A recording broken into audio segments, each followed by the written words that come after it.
نحمده ونصلي على رسوله الكريم أما بعد أعوذ بالله من الشيطان الرجيم بسم الله الرحمن الرحيم إن الله لا يغير ما بقوم حتى يغيروا ما بأنفسهم صدق اللہ العظیم۔ خدا نے آج تک اس قوم کی حالت نہیں بدلی، خدا نے آج تک اس قوم کی حالت نہیں بدلی، نہ ہو جس کو خیال آپ اپنی حالت کے بدلنے کا، اور دل سے نکلے گی نہ مر کر بھی وطن کی الفت، دل سے نکلے گی نہ مر کر بھی وطن کی الفت، میری مٹی سے بھی خوشبوئے وفا آئے گی۔ صدر محترم، معزز رفقائے بز اور عزیز طلبہ، آج کے اس پر رونق بزم میں میرا موضوع سخن ہے 26 جنوری یوم جمہوریہ۔ سامعین بز، آج کے روز آپ بھارت کے جس کونے میں، جس گلی اور کوچے میں چلے جائیں، خواہ وہ شہر ہو یا دیہات، گاؤں ہو یا قصبہ، ہر جگہ اور ہر سمت 26 جنوری یوم جمہوریہ کے نغمے سنائی دیں گے۔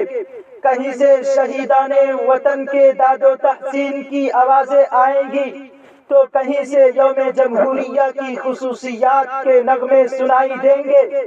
کسی سمت سے جمہوریت کے خون پر ماتم کنی کی صدا سنائی دے گی، تو کسی جانب جمہوریت کے فوائد و قواعد اور مدہوش کر دینے والے پر اثر نغموں کی گنگناہٹ سنائی دے گی۔ اب آپ کے دل میں، آپ کے ذہن میں یہ سوال پیدا ہوتا ہوگا اور یہ خیال گردش کر رہا ہوگا کہ آخر جمہوریت کس چیز کا نام ہے، ریپبلک اور لوک تنتر کسے کہتے ہیں، یوم جمہوریہ کیا ہے، اور یوم جمہوریہ کا جشن آج کے دن یعنی 26 جنوری کو ہی کیوں منایا جاتا ہے۔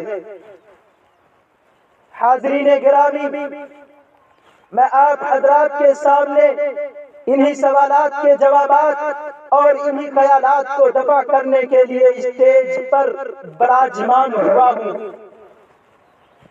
آج سے تقریباً 75 سالوں پہلے ہمارا پیارا ملک بھارت تن کے گورے اور من کے کالے انگریزوں کا غلام تھا۔ پورے ملک میں انگریزی نظام چلتا تھا۔ انگریزی پارلیمنٹ نے سن 1935 عیسوی میں ایک دستور نامہ تیار کیا اور پورے ملک میں اس کو نافذ کر دیا۔ اسی دستور کے مطابق آزادی ہند تک عمل درآمد ہوتا رہا، لیکن جب ہمارا پیارا ملک بھارت سن 1947 عیسوی میں انگریز ظالم کے پنجے سے آزاد ہوا اور ہمارے بزرگوں کے خواب کی تکمیل ہوئی، مجاہدین وطن کے بہنے والے خون کی آہوزاری رنگ لائی، تب یہ ملک آزاد ملکوں میں شمار کیا جانے لگا۔ اور وہ قوانین جو اب تک چلے آ رہے تھے، وہ چونکہ بھارت مخالف تھے اور اس پر عمل درآمد ہونا ایک بھارتی کے لیے ناممکن اور باعث ذلت تھا۔ اس لیے ضرورت پڑی کہ کچھ ایسے قوانین و ضوابط بنائے جائیں جو ایک بھارتی کے لیے ممکن العمل اور واجب الاطاعت ہو۔ چنانچہ اس ضرورت کی تکمیل کے لیے پارلیمانی انتخاب کرایا گیا۔ اس پارلیمانی انتخاب میں تقریباً 450 اراکین پارلیمنٹ منتخب کیے گئے، جن میں سے تقریباً 35 ممبران پارلیمنٹ مسلمان تھے۔ ان 450 اراکین پارلیمنٹ نے آئین سازی اور وضع قوانین کے لیے 13 کمیٹیاں تشکیل دی۔ ان 13 کمیٹیوں نے اپنے اپنے مسودات تیار کیے۔ بعد میں ایک 7 رکنی کمیٹی تشکیل دی گئی، جس کا صدر ڈاکٹر بھیم راؤ بابا صاحب امبیڈکر کو نامزد کیا گیا۔ امبیڈکر صاحب کی صدارت میں اس کمیٹی نے ان 13 کمیٹیوں کے مسودات کا جائزہ لیا اور بہت ہی غور و خوض کے بعد ایک نیا مسودہ تیار کیا۔ اور یہ مسودہ 4 نومبر سن 1947 عیسوی کو آئین بحث و نظر، ترمیم و تنسیخ اور حذف و اضافے کے لیے آئین ساز اسمبلی میں پیش ہوا۔ جنوری 1947 کو یہ مسودہ عام لوگوں کے لیے شائع کر دیا گیا۔ ترمیم و تنسیخ کے لیے 2000 سے زائد تجاویز موصول ہوئے۔ ترمیم و تنسیخ اور حذف و اضافے کے بعد پھر یہ مسودہ 26 جنوری سن 1949 کو قانون ساز اسمبلی یعنی پارلیمنٹ میں پیش ہوا اور تمام لوگوں نے اس پر رضامندی کا اظہار کیا، لیکن یہ دستور ابھی مکمل طور پر نافذ نہیں ہوا تھا۔ 26 جنوری سن 1950 کو ایک مرتبہ پھر اجلاس کا انعقاد ہوا اور تمام لوگوں نے اس دستور سے اور تقریباً تمام اراکین پارلیمنٹ نے اس دستور سے اطمینان حاصل کرتے ہوئے دستخط ثبت کیے اور 26 جنوری سن 1950 کو اس دستور کا نفاذ کرتے ہوئے یہ اعلان کر دیا گیا کہ اب ملک میں یہ دستور چلے گا۔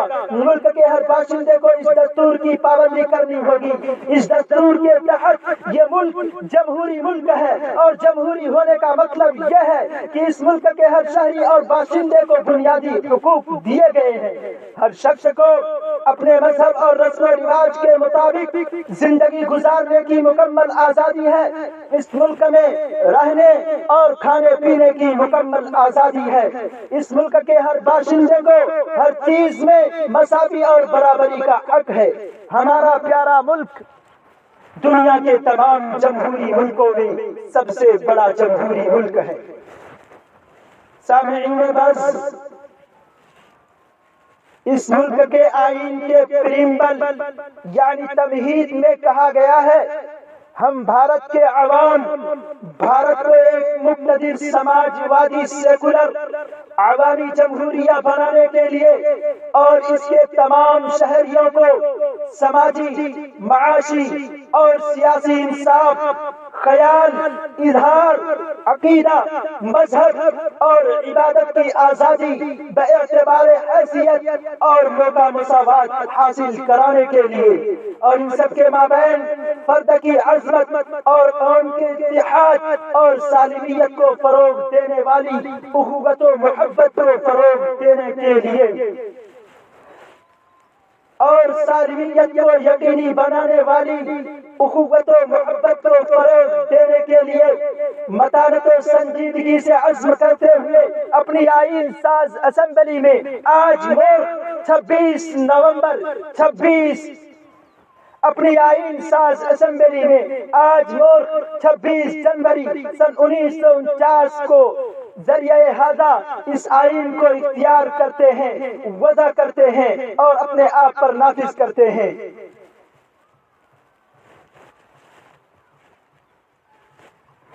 سامعین بس اب آپ کے دل میں یہ خیال سیر رواں کی طرح گردش کر رہا ہوگا کہ جب ہمارا دستور 26 نومبر سن 1949 کو پائے تکمیل کو پہنچ چکا تھا تو مزید 2 مہینے کا انتظار کیوں کرنا پڑا؟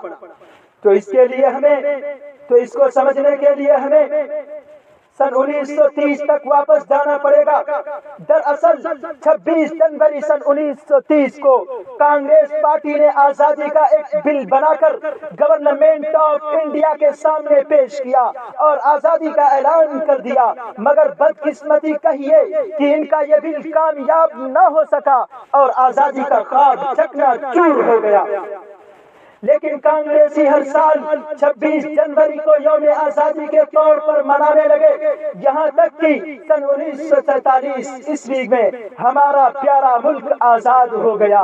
تو اس وقت چونکہ کانگریس پارٹی کا ہی زور تھا، اس لیے اس پارٹی نے بطور یادگار کے دستور ہند کے نفاذ کے لیے 26 جنوری کا انتخاب کیا۔ اس طرح سے اب ہمارا یہ ملک جمہوری ملک ہے، یہاں کے باشندے ہر 26 جنوری کو یوم جمہوریہ کے طور پر مناتے ہیں۔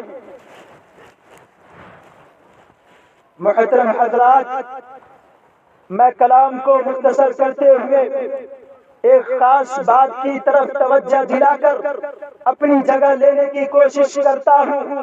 وہ خاص بات یہ ہے کہ جمہوریت کی عمارت 4 ستونوں پر قائم ہے۔